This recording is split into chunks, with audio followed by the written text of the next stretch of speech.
आइए मेरे जो हम सब खड़े होंगे एक बार खुदा उनके कलाम की रिस्पेक्ट के लिए। मरकस की अंजील 10वां बाब 34 वर्स है। Mark chapter 10 verse 34। और वो उसे ठट्ठों में उड़ाएंगे और उस पर थूकेंगे और उसे कोड़े मारेंगे और कत्ल करेंगे और 3 दिन के बाद वो जी उठेगा। They will mock him and spit on him and flog him and kill him, and after 3 days he will rise again. दुआ करेंगे। खुदूस खुदावंद हम तेरे हजूर सरबसजूद हैं कि तू जो प्यार खुदावंद ख़ानदानों नस्लों की स्ट्रांग होल्ड को तोड़कर चेंज करने की हिम्मत और कुव्वत और ताकत रखता है। आज जिस बहन ने भाई ने ये मुआदा किया है, अहद किया है कि वो पूरे तौर से अपने बच्चों को, अपने ख़ानदान को तेरी तरफ मतवज्जा करेगा, उन बहनों पर, भाइयों पर तेरी बरकत और आज के कलाम पर तेरी बरकत हो। सब कुछ मांगते हैं तेरे मुकद्दस जलाली यीशु नाम से, आमीन। प्लीज़ तशरीफ़ रखें।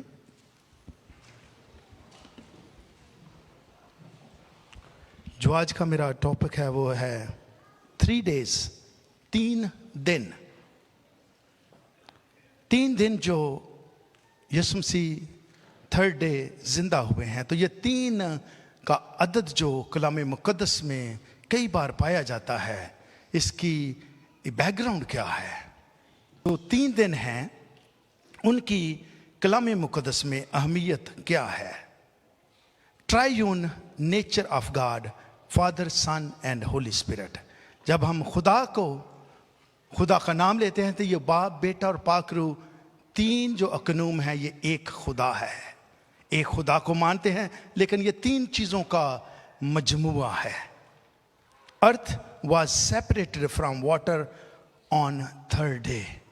तीसरे दिन जो ज़मीन है पानी से अलहदा हुई थी, और चूंकि इंसान मिट्टी से बना है, जब भी किसी इंसान की बर्थ होती है, पैदा होता है, उस पानी को, वाटर बैग जो मदर के पेट में होता है, उससे निकल कर नई दुनिया में आता है।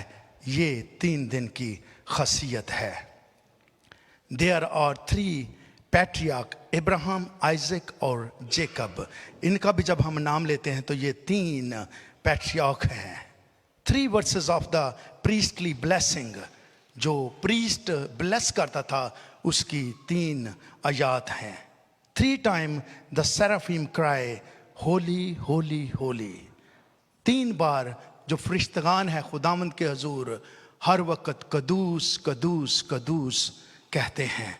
आप में से कोई भी जब दुआ करता है तो जब कदूस कहना है तो 3 टाइम कहना है। कदूस कदूस तेरा शुक्र करते हैं, ये थियोलॉजिकली रॉन्ग है। जब भी कदूस का लफ्ज़ यूज करना है तो ये 3 टाइम करना है। 3 son of Noah, Shem, Ham and जाफत।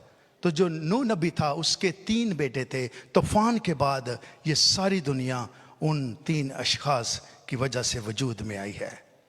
3 men announced to Abraham that his barren wife would bear a son.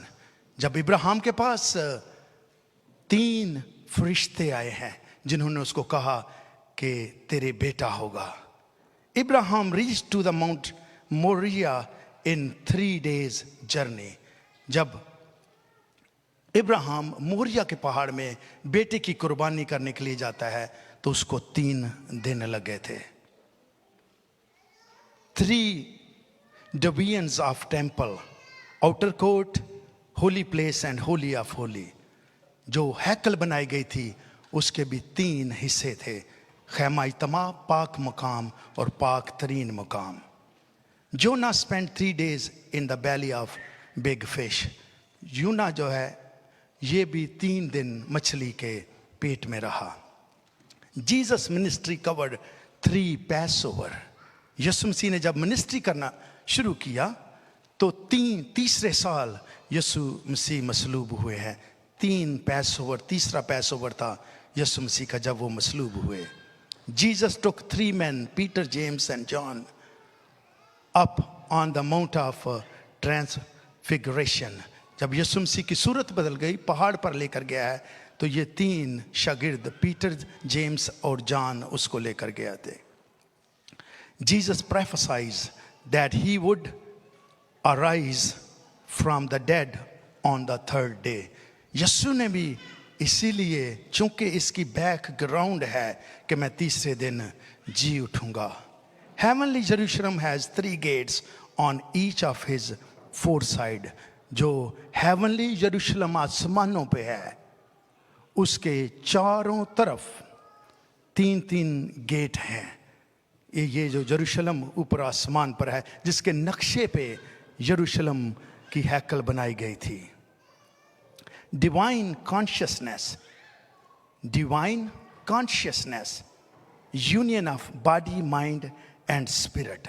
सो ये 3 डेज में डिवाइन कॉन्शियसनेस मेरे जो कंप्लीट होती है, जिसमें बॉडी, माइंड एंड स्पिरिट इकट्ठी होती हैं.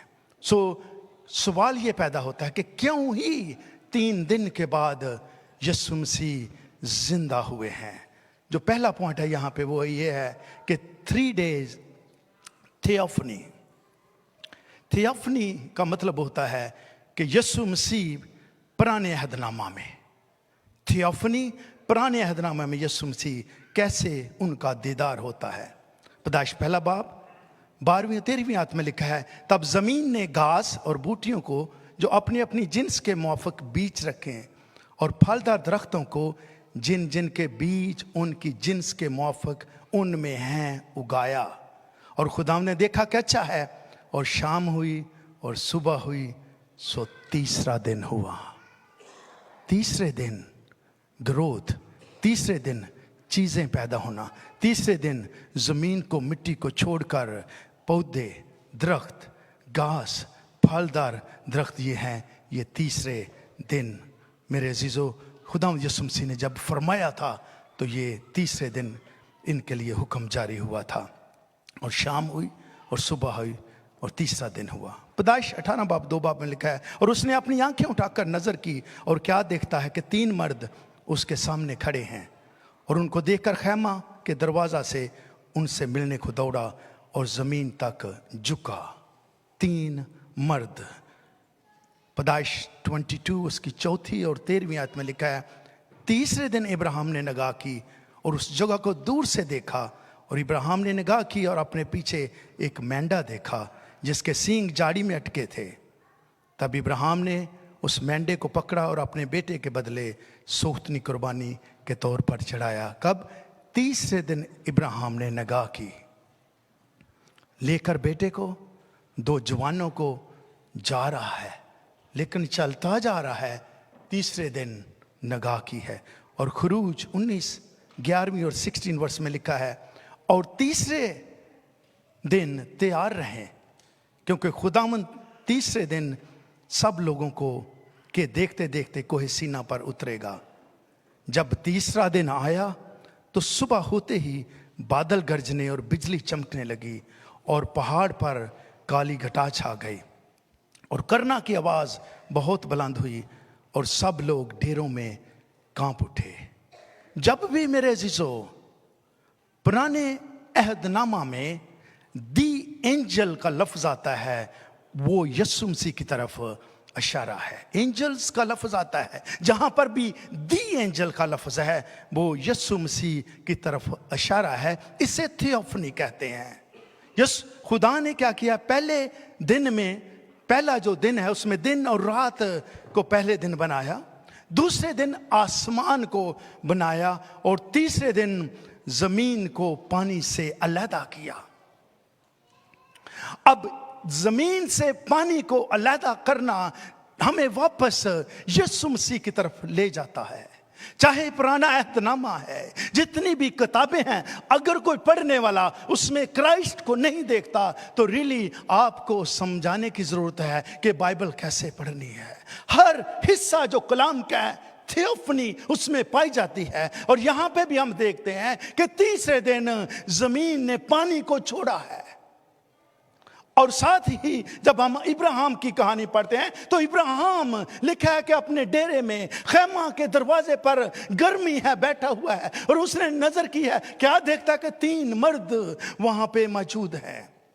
और इस शख्स ने जब देखा है कि 3 मर्द हैं और उससे रिक्वेस्ट की है कि आप चले न जाना, इब्राहिम पानी लेकर आता है, उनके पांव धोता है और कहता है इस दरख्त के नीचे आप आराम कीजिएगा। और मेरे जीजो, ये बुरा आदमी दौड़ कर जाता है, अपनी बीवी को कहता है फुलके बनाओ, दौड़ कर जाता है गल्ला की तरफ, जवान से कहता है बछड़ा तैयार करो, दौड़ कर जाता है मक्खन और दूध लेकर। और लिखा है जब ये 3 अशखास वहां पे खड़े हैं और उनको कहा है कि बैठिएगा, खाना तैयार किया है, मेरे जीजो वहां पर लिखा है कि उन्होंने उनको दुआ दी है। उन्होंने कहा आने वाले मौसम बहार में तेरे बेटा होगा। वाइफ बिलीव नहीं करती चूंकि बैरन है, चूंकि बांझ हो चुकी है, लेकिन मेरे अजीजों खुदा का बंदा जो है इब्राहिम शुरू से खुदा पर यकीन रखता था, चाहे ये खुद 100 साल का होने वाला है,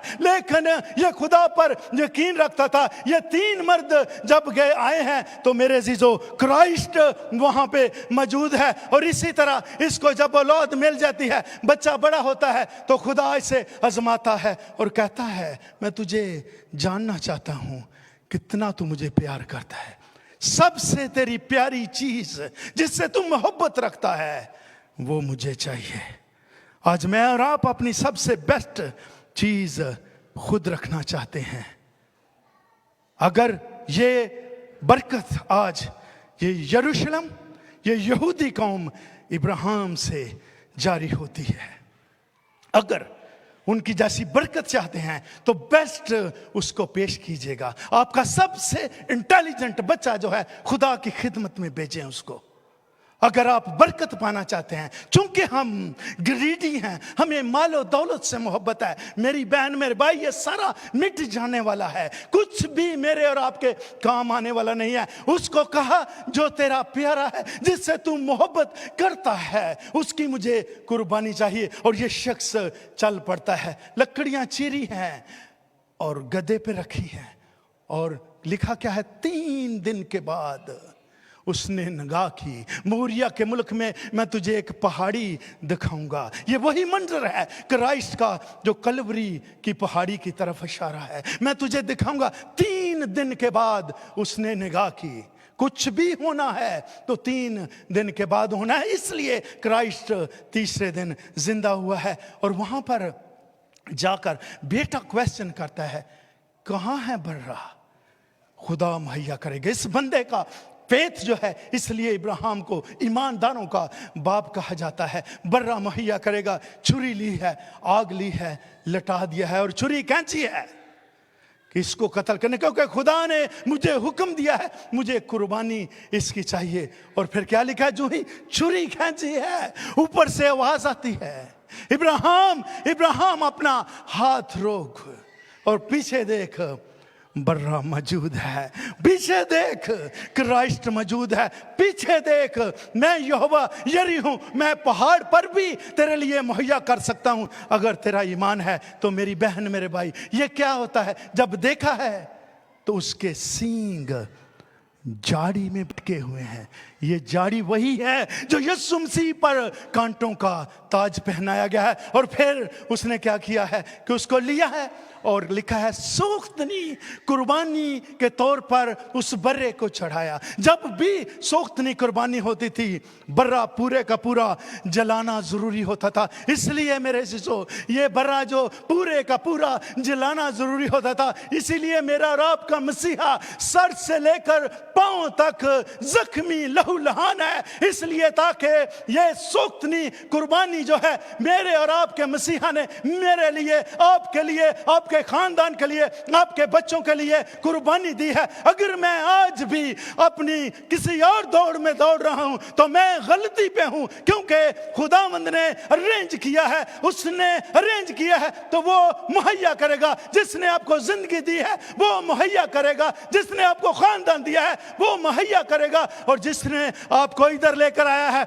यहाँ के सारे सोर्सेस, यहाँ की सारी सहूलियत वो मुहैया करेगा, क्योंकि वो यहोवा यरी है। इसलिए यहोवा यरी का पहली बार लफ्ज जो यूज हुआ था वो पहाड़ी पर, जहाँ इब्राहिम अपने बेटे की कुर्बानी के लिए लेकर जाता है, जो तेरा इकलौता जिसे तू प्यार करता है। खुदा ने कसम खाई, खुदा ने कसम खाई इस बात की कि चूंकि तूने किया है, एक ही तुझे बेटा दिया था, वादे का फर्जंद, लेकिन चूंकि तूने वफादारी दिखाई है, वफादारी के बेस पे खुदा ने कसम खाई कि अब एक नहीं, अब तेरी औलाद आसमान के सितारों की मानद होगी। अब तेरी औलाद समुंदर के किनारे की रेत के जर्रों की मानद होगी, जिसे तू गिन नहीं सकेगा, क्योंकि तूने मेरे उस हुक्म को माना है। मेरी बहन, मेरे भाई, अगर आज भी हम उसके हुक्म को मानकर चलते हैं तो कोई चीज हमारे रुकावट नहीं बनती। ये घाटे, ये कमियां जाती रहती हैं, क्योंकि अगर हम उसके पीछे चलते हैं पूरे तौर पे, तो वो यहोवा यरी है, वो हर हाल में मुहैया करता है। और इसी तरह जब मिस्र से निकली है कौम और कोहे सीना पर पहुंचती है, और कोहे सीना पर पहुंचते पहुंचते इनको 3 महीने लग गए थे, और इसीलिए खरूज में लिखा है और तीसरे दिन तैयार रहे। 3 महीने लगे कोहे सीना पर पहुंचने के लिए। खुदा का हुक्म क्या हुआ? चूंकि जो मूसा है ये पहाड़ पर जाता है, खुदा की बातें सुनता है और आकर कलीसिया को बताता है, कलीसिया की बातें लेकर खुदा को बताता है। और क्या लिखा है कि 3 महीने लगे इनको कोहे सीना तक पहुंचने के लिए। और तीसरे दिन खुदा ने क्या कहा कि तीसरे दिन सब लोगों के देखते देखते कोहे सीना पर उतरेगा। जब तीसरा दिन आया तो सुबह होते ही बादल गरजने, बिजली चमकने और पहाड़ पर काली घटा छा गई, और करना की आवाज बहुत बुलंद हुई और सब लोग डेरों में कांपने लगे। Thick clouds upon the mountain, क्योंकि वजह यह थी मेरे जीजो कि खुदा के जलाल को, खुदा की हजूरी के सामने कोई इंसान ठहर नहीं सकता था। इसलिए जब ये तीसरा दिन हुआ है, तो जब मूसा पहाड़ पर गया है तो खुदा ने मूसा को क्या 3 दिन में हुक्म दिए थे, और हुक्म यही थे कि मेरे हजूर तू किसी गैर मबूद को ना मानना, मेरे हजूर तू को तराशी हुई मूर्त ना बनाना, खुदा का नाम बेफायदा ना लेना, सब्बत का दिन पाक मानना, माँ बाप की इज्जत करना, खून ना करना, जिना ना करना, चोरी ना करना, झूठी गवाही ना देना, तू अपने पड़ोसी की किसी चीज का लालच ना करना। मेरे चीजों ये सारी चीजें जो हैं ये एक बॉक्स में, जिसको अहद का संदूक कहते हैं, अहद के संदूक में वो मन जो आसमानी रोटी थी उसमें रखा गया था। अहद के संदूक में वो आसा जो अच्छा चरवाहा क्राइस्ट है, आसे को रखा गया था। अहद के संदूक में वो तख्तियां, ये तख्तियां जिन पर हुक्म थे। इसलिए मेरे अजीजों अगर बॉक्स को गौर से देखें तो उसके ऊपर 2 एंजल्स बनाए गए हैं जिन्होंने साया किया हुआ है, उनको जलाली करूबी कहते हैं। ये मंजर भी क्राइस्ट वहां पे मौजूद है। इसीलिए अहद का संदूक जहां भी जाता था बरकतें नाज़िल होती थी। अहद का संदूक जिस घर में जाता था बरकत आ जाती थी। अहद का संदूक जिस कबीले में जाता था बरकत आ जाती थी। आज भी मेरी और आपकी बरकत जो मेन फोकस है वो क्राइस्ट है। अगर क्राइस्ट को हम लेते हैं, जहां जहां हम जाएंगे, जो कुछ मर्जी करेंगे, हमारे साथ कोई दुनिया की ताकत लड़ नहीं सकती, हमारे खिलाफ नहीं हो सकती, क्योंकि अहद का संदूक जो क्राइस्ट है, जो मसीहा है, वो हमारे साथ है। अगर खुदा हमारे साथ है तो कौन हमारे खिलाफ हो सकता है? Praise God. अपने क्राइस्ट को अपने साथ लेकर चलिएगा। तीसरे दिन पानी से, मिट्टी से, जमीन से पानी को अलहदा किया था। इसीलिए ये ग्रोइंग है। कई बार लोग एतराज करते हैं कुछ चीज़ों पे कि ये देवी देवताओं की हैं, ये वो है। ये बच्चे जो एग्स हैं, ज़्यादा बच्चे आपको पता है मार्च अप्रैल में पैदा होते हैं। बच्चे जो एग्स के साथ खोलते हैं, ग्रोथ है, चीजें उगती हैं, दरख्त उगते हैं। उसकी रीजन ये है, पीछे 3 दिन का बनाने वाला मौजूद है। दूसरा है 3 days in the heart of earth. ये एक बहुत कॉम्प्लिकेटेड बात है। बहुत सी डिनोमिनेशन आज तक इसको समझ नहीं पाई कि ये असल में हकीकत क्या है। 3 days in the heart of earth, 3 दिन आलमे रुआ में। यीशु मसीह जब मर गए तो फिर मेरे अजीजों क्या हुआ कि आलमे रुआ में उतर गए। जब हम रसूलों का अकीदा पढ़ते हैं तो उसमें बात ये लिखी गई है कि वो मर गया और आलमे रुआ में उतर गया और 30 दिन मुर्दों में से जी उठा। 3 दिन जो हैं हार्ट ऑफ द अर्थ, यीशु मसीह आलमे रुआ में रहे हैं। शियोल है, SHEOL, हिब्रू में आलमे रुआ को शियोल कहते हैं। हेडीज HADES, ग्रीक में इसको हेडीज कहते हैं। कुछ लोगों हेल कहते हैं इसको। ये हेल नहीं है। हेल वो है जहां रोना और दांत भी। ये टेम्पररी प्लेस जहां पर रूहों को इकट्ठा किया जाता था। आलमे अरवा, रूहों का आलम। पहला पत्रस 3 बाब 19 और 20वें आयत में लिखा है, इसी में उसने जाकर कैदी रूहों में मुनादी की। कैदी रूहों में मुनादी की, जो उस अगले ज़माना में नाफरमान थी, जब खुदा नूह के वक्त में तहम्मुल करके ठहरा रहा। और वो कश्ती तैयार हो रही थी जिसमें सवार होकर थोड़े से आदमी यानी 8 जाने पानी के वसीला से बची। और मुकाशफा पहला बाब 18वें आयत में लिखा है, जिंदा हूं, मैं मर गया था और देख अब्दुल्लाबाद जिंदा रहूंगा। गौर से सुनिएगा। और मौत और आलमे रुआ की कुंजियां मेरे पास हैं।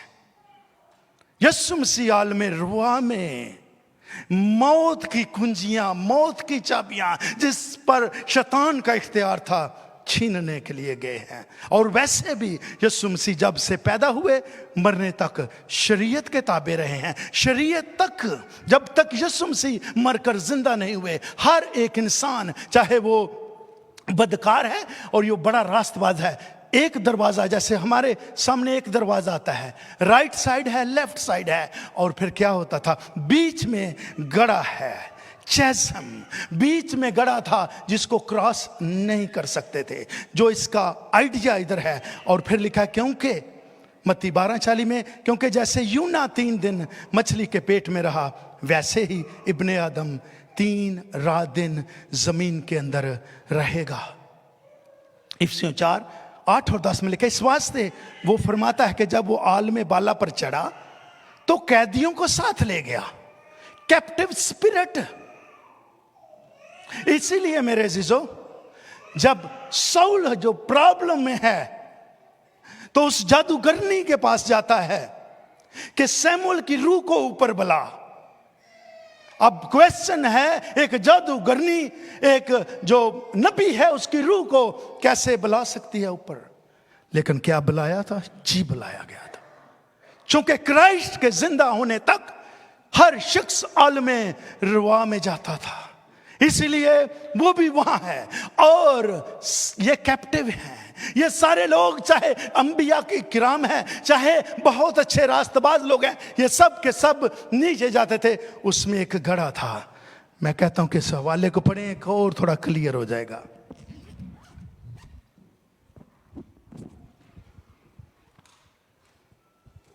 लूका 16वां बाब 19 से 31 आयत।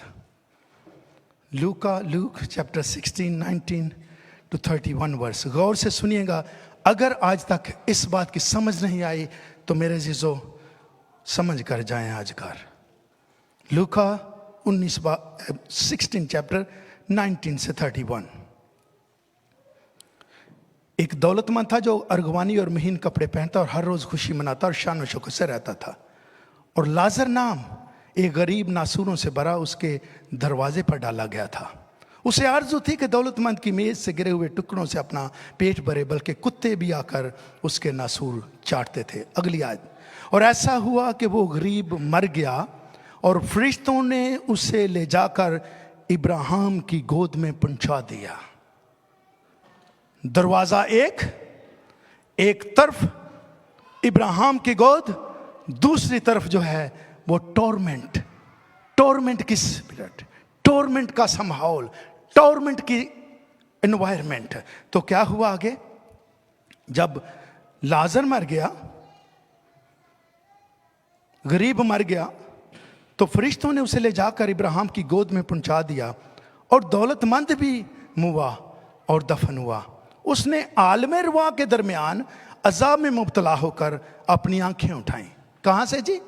आलम रुआ में से, आलम रुआ में से, अजाब में से अपनी आंखें उठाई और इब्राहिम को दूर से देखा और उसकी गोद में लाजर को, और उसने पुकार कर कहा, ऐ बाप इब्राहिम, मुझ पर रहम कर, लाजर को भेज के अपनी उंगली का सरा भगोए और मेरी जबान तर करे, क्योंकि मैं इस आग में तड़पता हूं।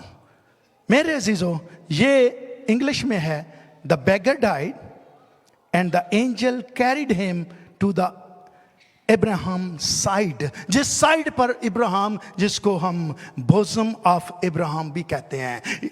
और दूसरा लिखा है, and the rich man died and the angels carry him to the torment side. ये दो साइडें हैं, बीच में गड़ा है। लेकिन ये बड़ा सिलसिला उस वक्त तक था जब तक क्राइस्ट, मेरे अजीजों, मरता नहीं है। इसीलिए लिखा है कि वो, उसने जाकर उन रूहों में मुनादी की है। वो रूहें भी वहां पर वेट कर रही हैं कि क्राइस्ट एक आएगा, एक क्राइस्ट आएगा जो अपनी जान का फिदिया देकर, जो अपने बदन पर जख्म लिए, जो हर इंसान की कीमत अदा करके आने वाला है। इसलिए मेरे अजीजों, इब्राहिम बुज़म जो है, इसीलिए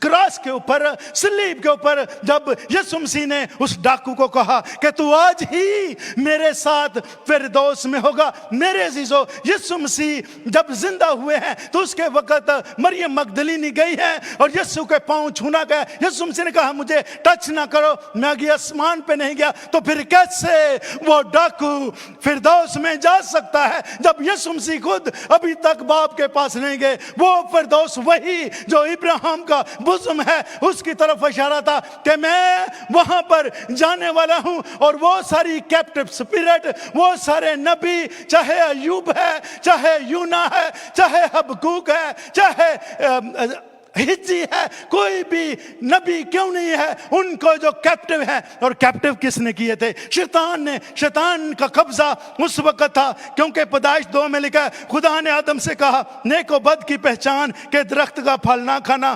क्योंकि जिस रोज तूने खाया तू मरा।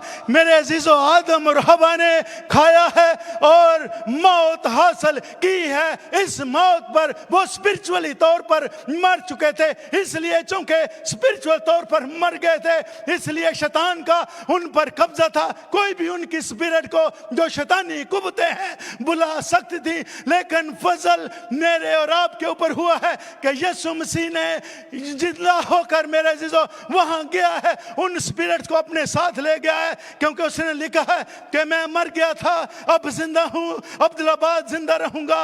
मौत और आलम रुआ की कुंजियां मेरे पास हैं। यीशु मसीह ने नीचे जाकर शैतान से वो इख्तियार छीना है, मौत का इख्तियार छीना है। आज कोई भी क्राइस्ट में मरता है तो वो आलम रुआब के पास नहीं जाता, वो सीधा आसमान में खुदा के पास फिरदौस में जाता है, क्योंकि उसने वादा किया है कि मैं तेरे साथ साथ हूंगा। इसीलिए मेरे अजीजों, ये फरीसी हैं, फकी हैं, यीशु से पूछते हैं, कोई निशान दिखा हमें कि तू ही क्राइस्ट है, हमें यकीन नहीं आता। यीशु कहते हैं, यूना के निशान के सिवा कोई और तुझे निशान नहीं। तुम जान लोगे कि मैं 3 दिन जो है जमीन में, कब्र के अंदर रहकर जिंदा हो जाऊंगा। इसी वास्ते इफ्सियंस को कहता है, वो फरमाता है कि जब वो आलम रुआ पे के आलम बाला पर चढ़ा है तो उन सारी कैप्टिव स्पिरिट को, जो रास्तबासी, जो अंबिया थे, जो कत्ल किए गए थे, उन सारी स्पिरिट को अपने साथ जाकर बाप के सामने हाजिर हुआ है। ए बाप, जो काम तूने मुझे दिया है मैंने पूरा कर दिया है, इसीलिए लिखा है तमाम हुआ, वो पूरा करके मैं आ गया हूं। इसलिए मेरे जब जो कोई भी गुनाहगार है वो वेटिंग एरिया है, वो वेटिंग एरिया है, हेल का भी इंतजार कीजिएगा। मैं और आप अगर आज तक उसकी हजूरी को लाइट रह रहे हैं, मैं और आज तक अगर उसकी हजूरी को खानदानी तौर पर लाइट रह रहे हैं, तो मेरी बहन, मेरे भाई, ये ईस्टर का मौका मुझे और आपको एक बार दावत देता है कि अगर तू फिरदौस में जाना चाहता है तो तुझे और मुझे क्राइस्ट चाहिए। क्राइस्ट के बगैर मेरा और आपका एंड आलमे रुआ है, वो हेल है जिस पर शैतान का कब्जा है। ना आज सिर्फ जब हम इस दुनिया से चले जाएंगे तो फिर उसी हेल में, उसी जगह पर जहां पर आलमे रुआ होंगी, शैतान का कब्जा होगा, वहां पर मेरा और मेरे खानदान का एंड होगा। अगर हम उसके साथ फिरदौस बादशाह का हिस्सा बनना चाहते हैं तो मेरे अजीजों, हमें यीशु मसीह को अपनाना जरूर है। यीशु मसीह ने एक छोटा काम नहीं किया, ये सारा सिस्टम चेंज करके रख दिया कि वो इंसान जो अब यीशु मसीह में मरता है, वो इंसान जो खुदावंद में मरता है, मरते नहीं बल्कि सो जाते हैं और वो हमेशा हमेशा उसके साथ रहते हैं। जोरदार ताली बजाएंगे। ये कॉन्सेप्ट था आलमे रुआ का। यीशु मसीह हेल में नहीं गए, आलमे रुआ में उतरे और वहां से उन्होंने मनादी की है, वहां से शैतान से इख्तियार छीना है। और फिर लिखा है वो जब आलमे बाला पर चढ़ा तो कैदियों को साथ लेगा। ये बड़े अच्छे काम करने वाले लोग, ये नबी, रूहों को बचाने वाले, लोगों को बचाने वाले, कत्ल किए जाने वाले, यीशु मसीह ने साथ लिए। और ना सिर्फ जब जिंदा हुआ, वहां से कब्रों में से मुर्दे जिंदा हो गए और यीशु मसीह अपने साथ लेकर गया। और तीसरी बात, 3 days, थर्ड डे जीसस रोज, तीसरे दिन यीशु मसीह जिंदा हुए हैं। मत्ती 16 में लिखा है 21 आयत में, उस वक्त से यीशु अपने शागिर्दों पर जाहिर करने लगा कि उसे ज़रूर है कि वो यरूशलेम को जाए और बुजुर्गों और सरदार काहनों और फकीयों की तरफ से बहुत दुख उठाए और कत्ल किया जाए और तीसरे दिन जी उठे। ये प्रीचिंग यीशु मसीह ऑलरेडी कर रहे हैं कि वो कत्ल किया जाए और तीसरे दिन जी उठे। और फिर आगे लूका 24 में लिखा है, सब्बत के दिन तो उन्होंने हुक्म के मुताबिक आराम किया, लेकिन हफ्ता के पहले दिन वो सुबह सवेरे ही उनको खुशबूदार चीज़ों को जो तैयार की थी लेकर कब्र पर आई और पत्थर को कब्र पर से लुढ़का हुआ पाया, मगर अंदर जाकर खुदावंद यीशु की लाश ना पाई। और ऐसा हुआ कि जब वो इस बात से हैरान थी तो देखो 2 शख्स बराक पोशाक पहने उनके पास आ खड़े हुए। ये वही 2 शख्स हैं, ये वही 2 फरिश्ते हैं जो बिगनिंग में अहद के संदूक के ऊपर 2 फरिश्ते लगाए गए थे। और वो डर गई और जमीन और अपने सर जमीन पर झुकाए और उन्होंने उनसे कहा, जिंदा को मुर्दों में क्यों ढूंढती हो? Why do you seek the living among the dead? वो यहाँ नहीं बल्कि जी उठा है। He is not here, he is risen. और याद करो कि जब वो गलील में था तो उसने तुमसे कहा था, जरूर है कि इब्ने आदम गुनाहगारों के हाथ में हवाला किया जाए और मसलूब हो और तीसरे दिन जी उठे। गलील में, गलील का क्यों नाम लिया जाता है? क्योंकि यीशु मसीह ने मिनिस्ट्री गलील से ही शुरू की थी। यीशु मसीह के मोस्ट ऑफ द मिरेकल जो मोजज़ात थे गलील में ही से हुए हैं। गलील को मेंशन करना इसलिए ज़रूरी है कि उन्होंने गलील से शुरू किया है, गलील पर ही ख़त्म करना चाहता है। हम शुरू कहीं और करते हैं, एंड कहीं और बैठे होते हैं। That shows how much faithful we are.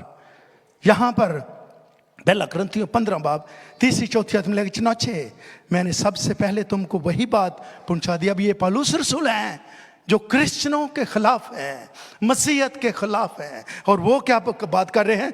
तुमको वही बात पहुंचा दी जो मुझे पहुंची थी।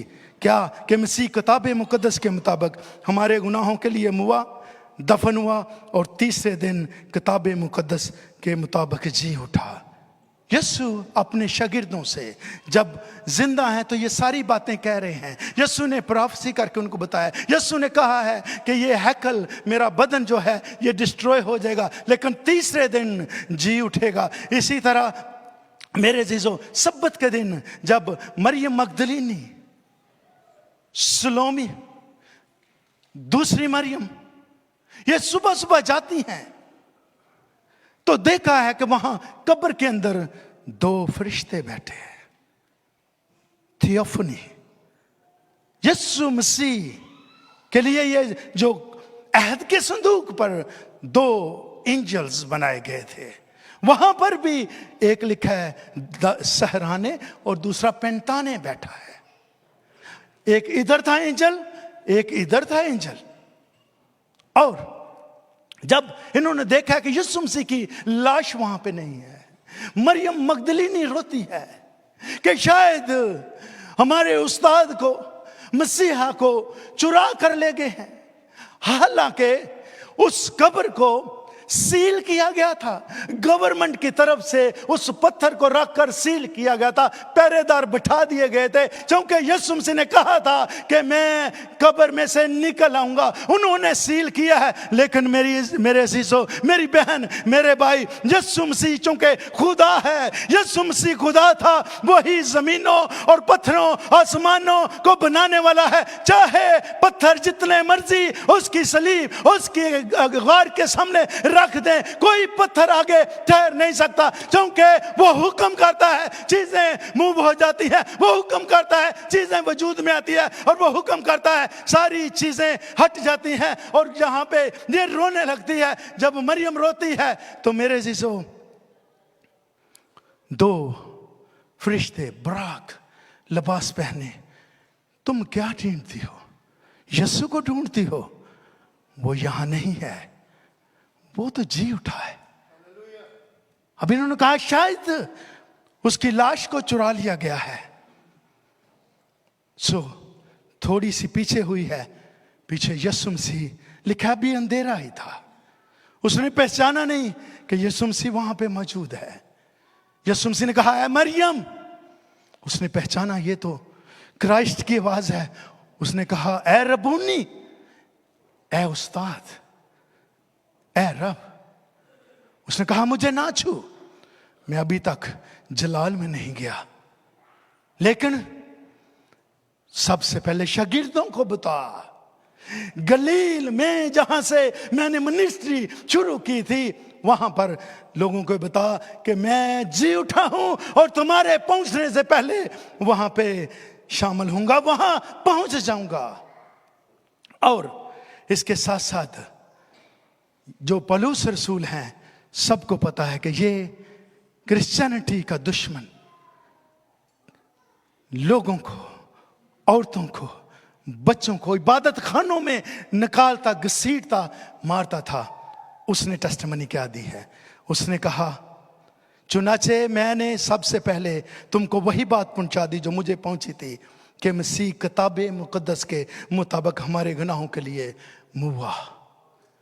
किताब मुकद्दस में कितनी प्रोफेसीज हमें यीशु मसीह के बारे मिलती हैं कि वो हमारे लिए जान देगा और दफन हुआ है और किताब मुकद्दस के मुताबिक जी उठा है। यीशु मसीह मेरे अजीजों जी उठा है। यीशु मसीह जी उठा है। जोरदार सा बोले, यीशु मसीह जी उठा है।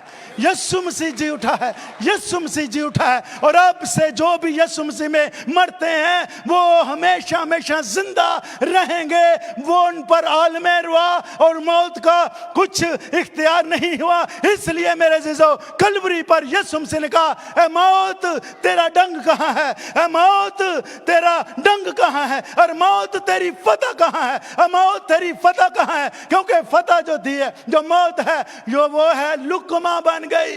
वो मौत है, डंग है, मौत है, वो फतह का लुकमा बन गई। यीशु मसीह ने उस मौत को, उस इख्तियार को जो शैतान के पास था, सवालो किया है और आलमे रुआ में जाकर उस इख्तियार को छीना और आसमान पर चला गया है। और आसमान पर जाने के बाद वो दोबारा आने वाला है। अगर मैं और आप पूरे दिल से उसे मानते हैं, उसकी इबादत करते हैं, उसकी प्रस्तुत करते हैं, तो हवा में उड़कर उसका इस्तकबाल करेंगे।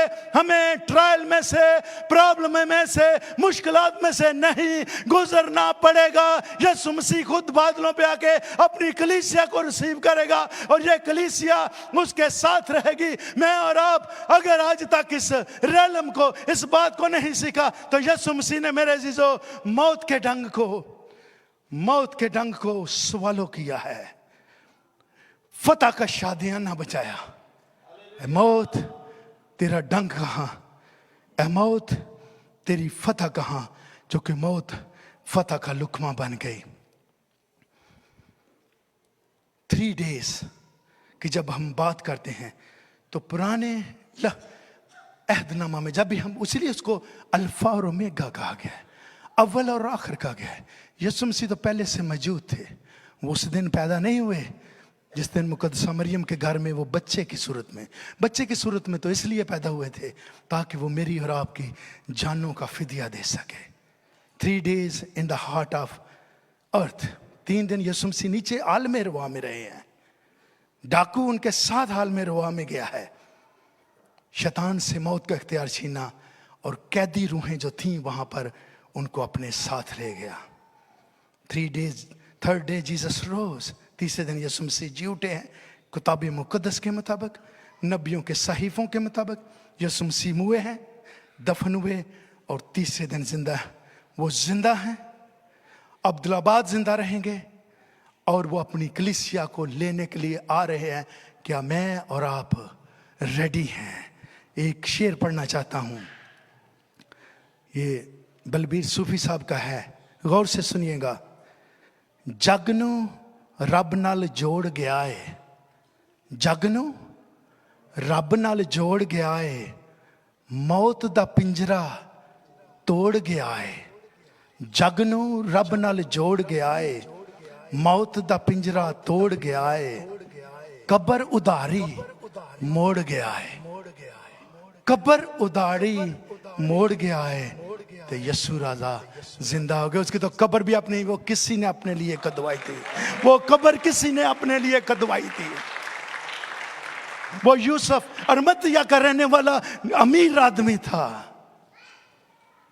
जग नू रब नाल जोड़ गया है, मौत दा पिंजरा तोड़ गया है, कब्र उधारी मोड़ गया है।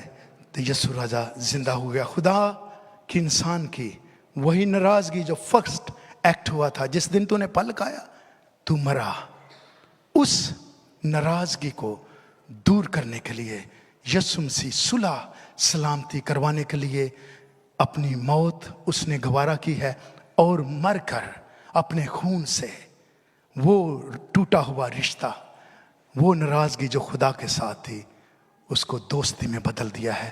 आइए उस पर ईमान रखकर उसके दोस्त रहें और उससे रोज बातें किया करें। खुदावंद इस कलाम के वसीला से हम सबको बड़ी बड़ी आमीन। Thank you.